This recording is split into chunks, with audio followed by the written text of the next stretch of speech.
শুধু টাকা আর টাকা। এখানে কত টাকা আছে জানেন? দাঁড়ান, আমি গণ্যে দেখি আগে।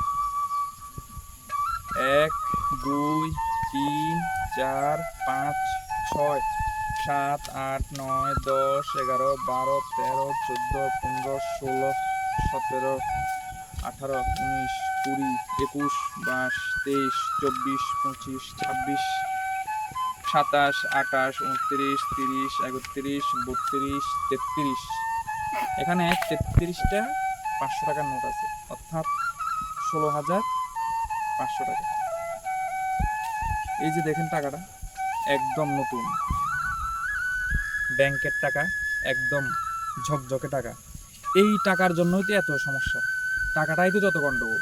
এই টাকার জন্য, শুধু এই টাকার জন্য মানুষে কত ভেদাভেদ, কত ঘৃণা, কত অহংকার। এই টাকাটার জন্য মানুষের অহংকারটা বেড়ে যাচ্ছে। যার কাছে মনে করেন একটু বেশি আছে, হ্যাঁ, যার কাছে একটু বেশি আছে, তাদের ভিতরে অহংকারটাও মনে করেন আস্তে আস্তে আস্তে আস্তে উপরের দিকে উঠে যাচ্ছে।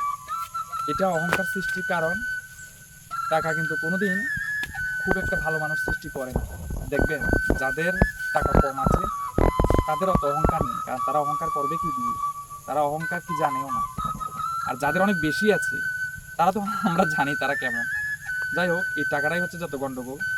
মাঝে মাঝে ভাবি, যদি আমি আমাদের আম্বানি, আদানি, টাটা, বিড়লা, ওই সমস্ত ধনী ধনী মানুষ আছে, যদি একদিনের জন্য তাদের মতো হতে পারতাম, তো ফাটাকেস্টের মতো, তাহলে যত গরিব আছে আমাদের ত্রিপুরাতে বলুন, ভারতবর্ষে বলুন, আমি বেছে বেছে মনে হয় সবাইকে, ইন্দিরা গান্ধী বলেছিল না গরিবী হটাও, আমি সেই গরিবী হটাতে গিয়ে, অর্থাৎ গরিবের যে নামটা সেটাকেই দূরে ফেলে দিতে চাই। সবাইকে গরিব শব্দটাই যেন আমাদের মধ্যে না থাকে, আমি সেটা চাই।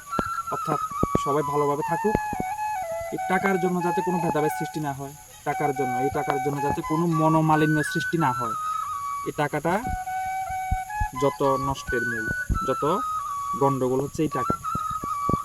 এই টাকার জন্য মানুষ অনেক কিছু করে ফেলে, কিন্তু আসলে এই টাকাটা কিন্তু শেষ কথা না।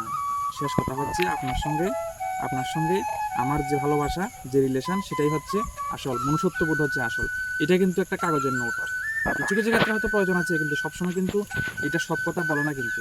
ধন্যবাদ সবাইকে। আর মনে রাখবেন, আমি পল্লব। আমার ভিডিওটা যদি ভালো লেগে থাকে অবশ্যই শেয়ার করে দেবেন, মতামত জানাবেন কমেন্ট করে, লাইক তো অবশ্যই বানতা হে।